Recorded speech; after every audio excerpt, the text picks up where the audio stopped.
get no rest. She's got a secret smile, and it's only for me. And that's the way this set makes me feel.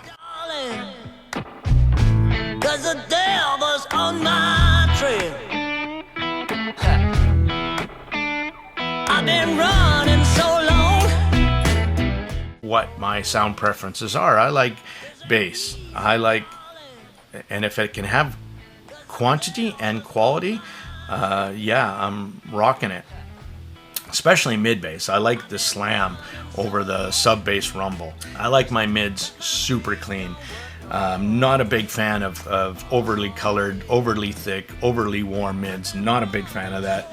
And highs that are very sweet and seem to be able to keep up without ever being overbearing or in your face. So It ain't easy, darling, when the devil's on my trail. Oh yeah.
hello, this is the Monk. Today I'm bringing you something special. It's from a non-chi-fi company. I love these little ones. A little boutique outfit called Kotori Audio. And this model is called the Vampire. Single BA, Knowles in this case, in a handcrafted 3D printed shell with these caps. One side has the Kotori Audio logo. The other side has the Vampire logo with two little bite marks out of it. Did you notice that? Attention to details, peeps. And I didn't find out the price of this until after my evaluations to sway me in any way. So here we go for this ride. The Kotori Audio Vampire. Let's talk about those shells for a second. They are, when I first saw them, I went, oh, that's really nice and small. Let me take off the end here. So if you take a little ear tip, so here you can see the nozzle, and it's got a fairly long nozzle and great shell shape. And I do talk about that quite often in it. A lot of times people don't actually realize that the shell shape and the nozzle angle is going to play a significant factor in your listening impressions. And so typically, if you could get it properly fitted into your ear canal and deeper, you get a very good result. And in this case, it's lovely to see. So they deliberately did make this, well, there's only one driver in it, and it's a balanced armature at that, so smaller shell shape. But the shell itself is actually designed with a volume to it that is sculpting the sound out of the back of the balanced armature, and I'm not sure how Raytan did this. And the front is actually having the balanced armature with a tube, a very short tube, and then the actual nozzle itself has a bit of a horn shape to it. This is really unique, and a lot of thought actually went into this IM and how it sculpts the sound, and this is a bit unique. This IM, surprisingly, it's going to be $100, $99, and that was less than I thought it was going to come out to be. A lot less, half of actually. I thought it was legitimately going to show up at $199, because it's a boutique, small little company that aren't going to produce a ton of these, and they're all, the caps you can see are hand done. But not just that, the fit and finish, like, you can't tell where the top of the cap is. It blends impeccably into the shell. Even the 2-pin connector sits perfectly in flush. Ray even chose a black one to color match. Lots of little things that I pick up because I see lots of different IMs.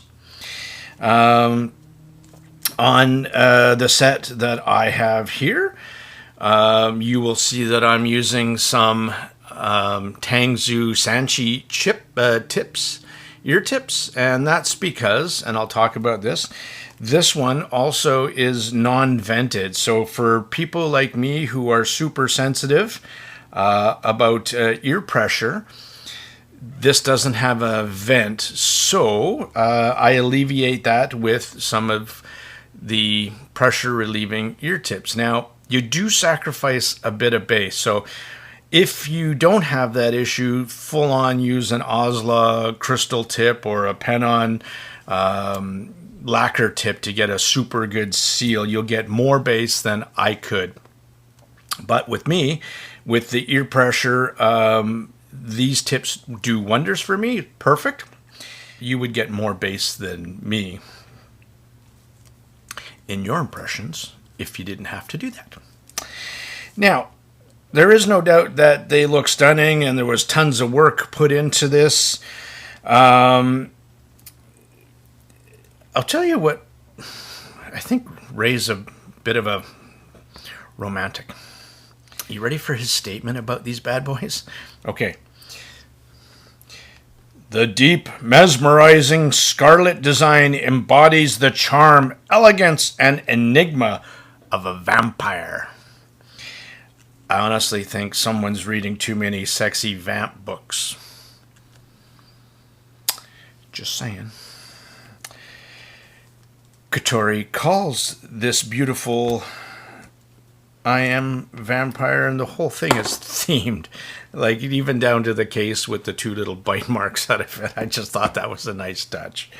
Anyway, moving on. The cable that comes with it, they actually have a name for it. The cable has a name. Love it. It is called the Carbon 3. Super soft and supple.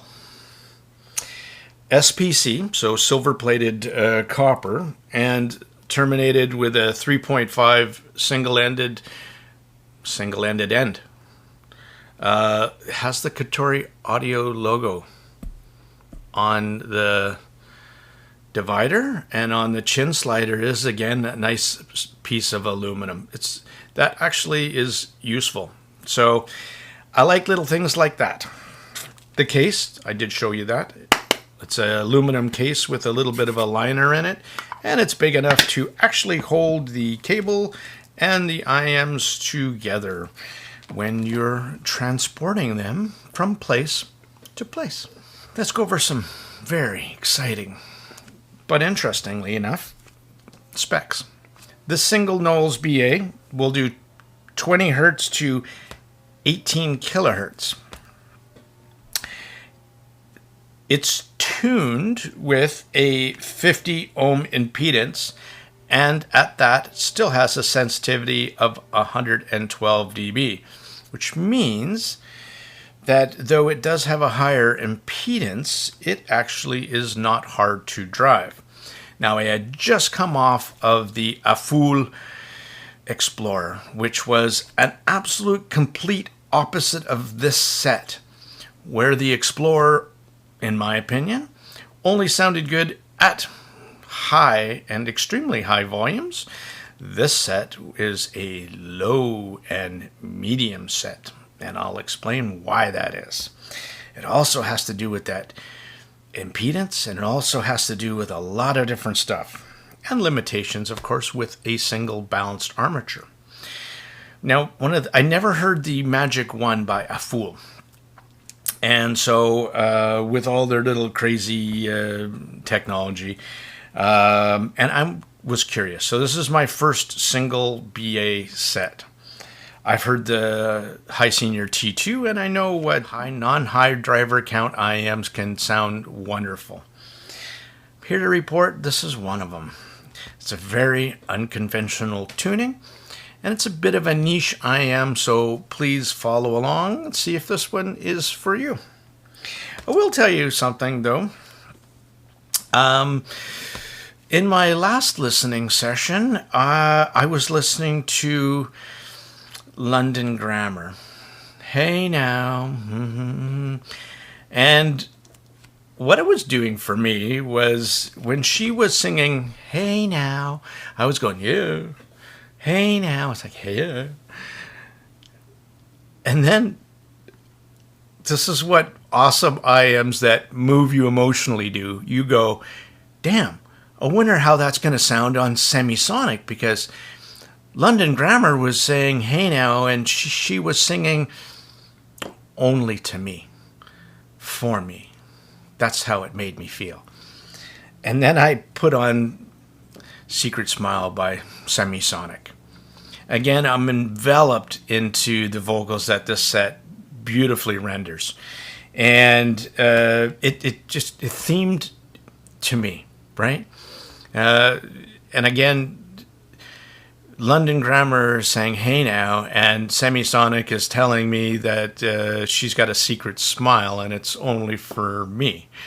And that's the way this set makes me feel. Who is Kotori Audio? First of all, well, it's DOS people in Singapore, a little boutique company, established in 2019, so been around a little bit. Doesn't pump out a whole bunch of releases, but they are working on some other stuff as well. So this is definitely a company that you want to keep your eyes on if you don't pick up this set. Ray Tan, who runs the company with his partner, is clearly romantic, I could tell. Reads vamp trap books, is an audiophile and a perfectionist. So I'm getting all of that from talking to him and actually just getting to know this IM. On my journey, like I always do, I start with tips. And I alluded to a little bit about that and where I ended up with these tips and why I picked what I did. Again, I'm always a wide bore fan. Bigger stage. versus narrower stage, and I don't need to compress the top end of this set. Cables, again, I did not need to switch cables. I absolutely love this cable, though wish it would do 4.4, but that option isn't available on this set, but possibly future sets, because their cables are gorgeous. Kind of like, they don't have to be super thick, but they got to be super comfy, and that's what this one does. It's really supple and flexible.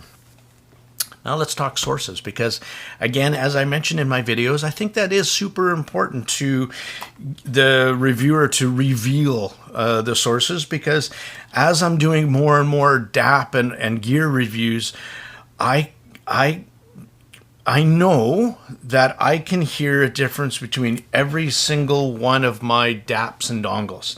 They all have a personality. They all have a signature. They all have different output impedances as well. This was my choice for the Vampire, and this is the Shanling M5 Ultra.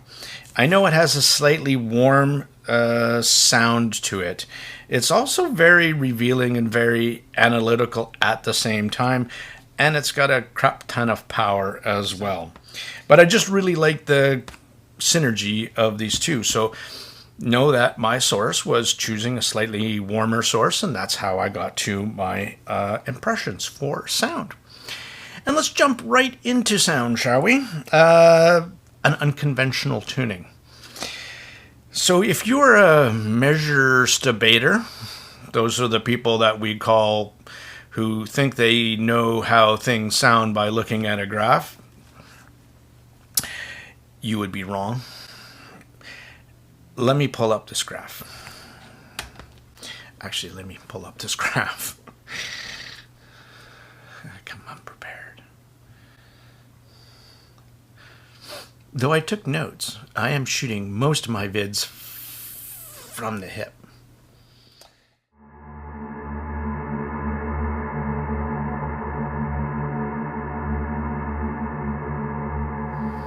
Okay, on the Vampire, you will notice that everything stays within 10 dB. And when that happens, you typically don't have these huge peaks and swings. Everything is technically, or should be, more balanced. And in this case, it actually comes across that way. The bass shelf is very flat. It goes from sub bass, and it has a very gentle glide over to about 800 hertz. And that's where the real difference happens. Now, typically at 800 hertz, we see a kind of a correction. Up there, it's called the pinna gain, and it starts to affect the upper mids and highs. Well, in this case, it stays relatively flat up until about 2.5K, where then it has about 10 dB of ear gain, and it peaks around 3 kilohertz, which is kind of the spot where our natural hearing gets most of our information. It's like a little gain section, right? And then it has another dip, and it dips down into that 5K area, and then it has a little rise again into about 7K, where it starts to drop off again. And looking at a graph like this, the first thing you would see if you have learned in the past how to read graphs is that 3K peak might be spiky. It might be throwing too much upper mids into the mix. And it doesn't. This is a very unique tuning that it works, and I quite enjoy it a lot. Now, reading my little blurb at the beginning of what my preferences are, I mean, I typically like a bassier, warmer IM, but there's nothing stopping me from enjoying a set that's a little bit different, and this happens to be one of them. So that bass shelf has that really nice glide to it, and it does translate into more of a mid-bassy sound, because again, here's one of the limitations of a single balanced armature that was designed to do full frequency response. Though it does 20 hertz, the energy there when it plays a 20, 30 hertz song isn't powerful, right? Not like a dynamic sub driver that's meant to go low like that. So, but the bass through the mids and the lower mids is very clean bass. Clean and snappy, I wrote. Zero bloat into the lower mids and mid-range. Enough weight to make vocals sound full and correct, and that's an important note on this. Now, BA bass is also different from dynamic driver bass. BA bass is typically speedier, and you can put more information into the tuning without it actually bloating the bass up, and that's exactly what happens here. To give you my first sound track impression, Turn the Page, live version by Bob Seger. So when I was listening to this track, I basically wrote down the playback was natural sounding and well done. Vocals were great. Bob's vocals sounded full and effortlessly produced. Now, I could have used that effortlessly word countless times if I didn't, which I did. But yeah. Let's talk about the mid-range. So bass is nice. I prefer quality over quantity, and the Vampire does that for me. And I know this is not a kaboomy boomy boomy. This is articulate and refined and clean. But enough about the bass. Let's talk about the mid-range. It's the star of the Vampire, and which is good because most of the energy and information in music is done in the mid-range area. Again, where we normally see that pinna and doing that very flat and then climbing. When I was looking at that, I was thinking, oh, it's going to be shouty and kind of sibilant. But not at all. Dancing on My Own. Callum Scott. Yeah, it's a mushy song, but I like it. Vocals and piano was mesmerizing.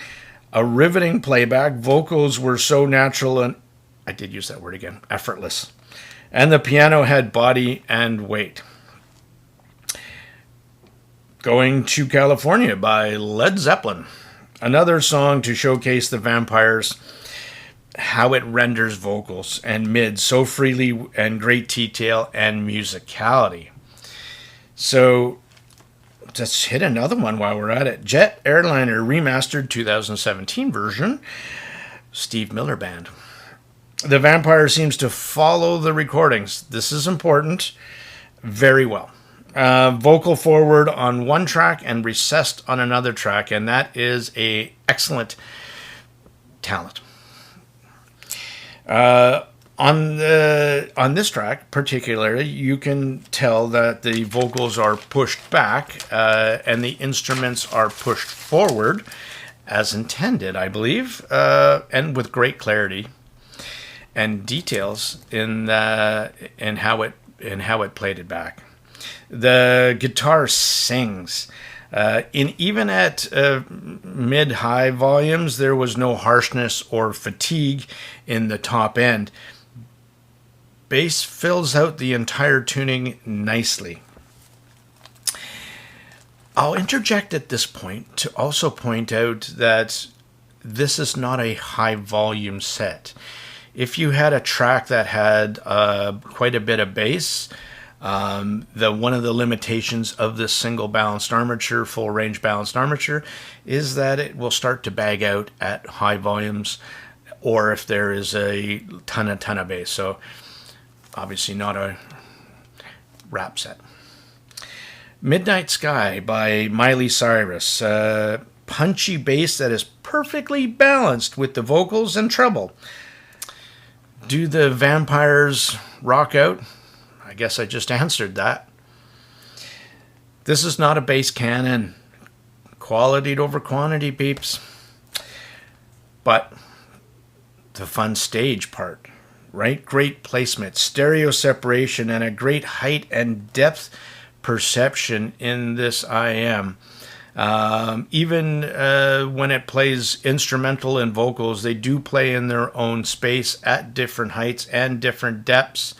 It can be quite wide when it wants to. Again, it's really, this IM is playing to the source. The highs. Enough energy to make instrumental all work and sound correct tonally wise, with energy in all the right places for me.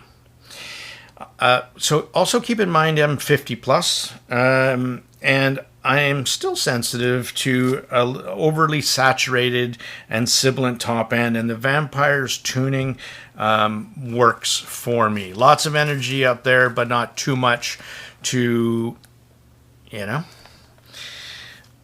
all my friends are here. Joe Satriani. I don't know why I'm singing that, because it's a guitar riff, right? Yeah. Kicks are nice, maybe a tad too light on volume, but not missing in the mix. So it wasn't like, oh, I'm missing the kick drums in this song. It was like maybe just a wish list. Like, I wish I had a little bit more bass, but that's obviously me, right? It's a me thing, not a you thing. But the guitar, Joe plays with a 6-string electric guitar, and it sings on this track. Now in this track, there's ascending A major riff, and I listened to that as well.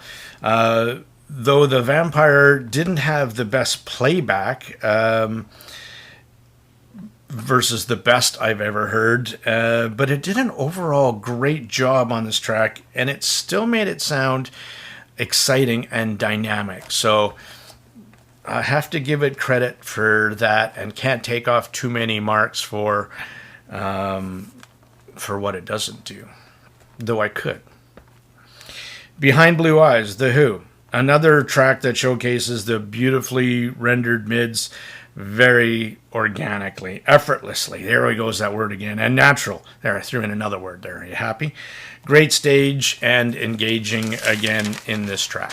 So, did I like this IM? Yeah, I liked it quite a lot, especially at low and mid volumes, where I still found it very dynamic, but the mids are just done so sweetly that it pulls you into the music, and it moves you emotionally, and that's super important. You could buy a $15,000 IM and it could be dull as shit and you don't like it. Or it could be $100 banger like this one, and it blows your tiny mind. Some thoughts and conclusions, shall I? Man, did I love the Vampire on classic rock. As I did showcase a couple of those songs, I just like the way the Vampire replays music in general. And the fact that it can change its character according to the source and the track by track, and each one was different, and it was a standout something to me that I don't get from a lot of IMs, and I just find the mids again are so beautifully rendered, natural. I'm gonna say smooth, but not smoothed over. And can belt out, again, I like my female vocals. I like that grungy edge. Some of my favorite female artists like Janis Joplin, Pink, Miley Cyrus, Halsey, Lorde, Melissa Etheridge, that kind of stuff. Ella Fitzgerald, right? Bass quality over quantity, yes. Again, I'll reiterate the fact that I do not think this is a high volume set. the BA bags out at volumes, especially with tracks that have bass. So on low and medium volumes, though, you're going to get a special treat delivered to your eardrums. I don't think this Vampire is very forgiving on poorly recorded tracks as well, because it is quite articulate and resolving and detailed, and it will show you those faults in the recording as well. So, and I think that's a good trait or a bad trait depending on your library, of course, right? So enough about me talking about Kotori audio Vampires, because I really just want to stick them in my ears again and play some more classic rock. I think overall on this IM, so you know what you're getting into, that BA does have its limitations. When I was talking to Ray, he said, yeah, I kind of had to make some sacrifices and some compromises, and one of them was the high power handling, in order to get to the tuning that he wanted to do. And I totally get that, and I respect that, and the fact that that was also something that was intentionally done and thought of. And as long as you're not going to buy this set and think it's something that it isn't, right? A lot of things going for it. I am excited to see what else this company comes out with in the future, because quite excited to hear these and something a little bit different off the beaten path and implemented in a way that it can bring the music to life and not really offend you in any way. There's no harshness, that 3K isn't spiky, and I don't get any sibilance, and maybe with your younger ears you might, and you'll probably get more bass again if you're changing ear tips that can seal better and aren't deliberately leaking out air pressure and bass. So overall, Ray, I think you did a great job. I love bringing these kind of boutique-y IMs to attention, because these are the little guys that are going to be big one day. And I think Kotori Audio is one you should watch out for, because if these little Vampires have, and the way Ray tunes IMs, he obviously has a very good ear, and kind of makes me excited to hear what else he can do, right? This is a Tone Deaf Monk. I'm out for now.